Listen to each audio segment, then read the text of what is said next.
When a fire breaks out, there's no one you trust more than a firefighter. But what about in a medical emergency? Believe it or not, more than 70% of the calls firefighters respond to in the United States and Canada are medical emergencies. In a medical emergency, you dial 911. You expect help to arrive, and in most communities, it's a fire truck that's first on the scene. Contrary to popular belief, firefighters play a significant role in the emergency medical service system. Firefighters, trained as EMTs and paramedics, are often the first responders to any emergency in virtually every community. They respond to vehicle accidents, hazardous material calls, not just emergency medical calls. Their availability and expertise is critical in any emergency, whether it be fire or medical, when every second counts. Firefighters cross-trained as EMTs and paramedics deliver the same emergency medical services as single-role paramedics, assessing the patient's condition, identifying existing medical problems, administering state-of-the-art care, and often transporting them to the hospital. Firefighters get an additional training of between 1,200 to 1,800 hours on top of the fire training to become paramedics. They actually get classroom training, plus they get hands-on training. For example, starting IVs, doing 12-lead EKGs, being able to manage the airway, which is very important, on top of what they do as firefighters. As the safety net for healthcare, paramedics and pre-hospital providers will always be the front line as far as delivering care in the community to every citizen whenever 911 is dialed. Firefighters can also perform in ways that single-role paramedics can't, like securing accident scenes and rescuing someone trapped in a car. Firefighters that are cross-trained, unlike just straight paramedics, can do a lot of things. What they do is they handle the whole incident from A to Z. Whether you're talking about extrication from a vehicle, a water rescue, an elevated rescue, you're going to take the patient and you're going to take them from taking them out of a harmful environment, packaging them and transporting them all the way to the hospital. It's seamless. It's the best thing to do for the patient. Firefighters can do this because they have a lot of different authorities that straight EMS people do not have. They have certifications and training that these people don't have, and they also arrive at the scene with equipment that's not brought to just a straight EMS scene. In addition, they can quickly call for backup of other units that also are specially trained to assist them when needed, and it's very quick. Because fire stations are strategically placed in communities, EMS-trained firefighters are the best option for rapid response emergency medical care.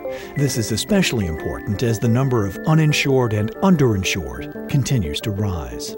Many people think that this is a new concept, that fire-based EMS or joint fire EMS is a new concept, when in actuality we've been doing it since 1912. It's not something new to us, we've been doing it for a long time, and it has proven its efficiency over time.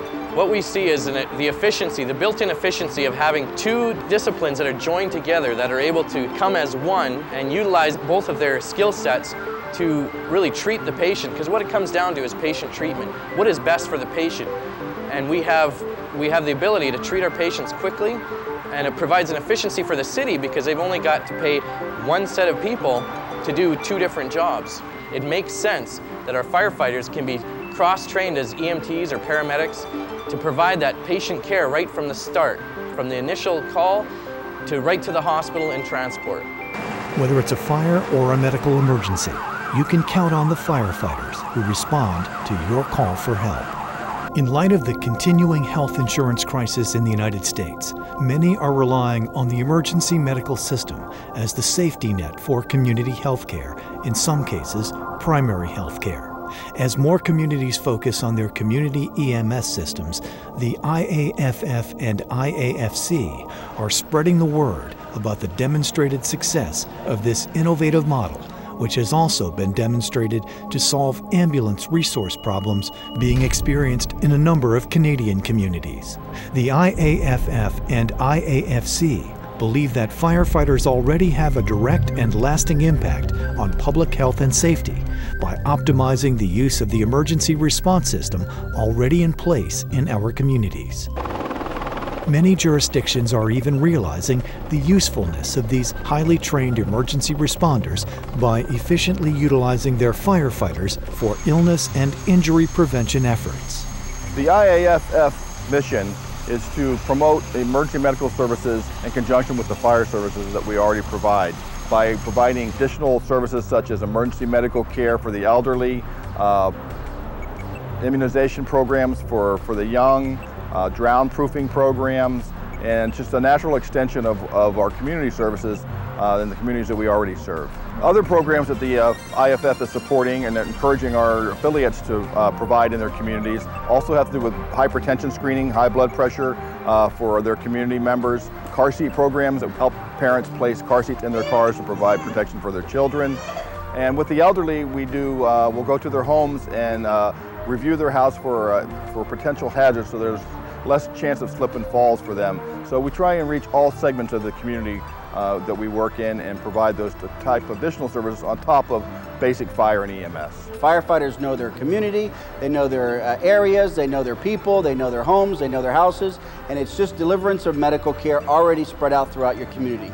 Today, firefighters already provide the first step in public health, social welfare. Why not just let them continue all the way through to the emergency room? In today's emergency medicine, time is critical for survivability in the treatment of heart attack, stroke, and trauma.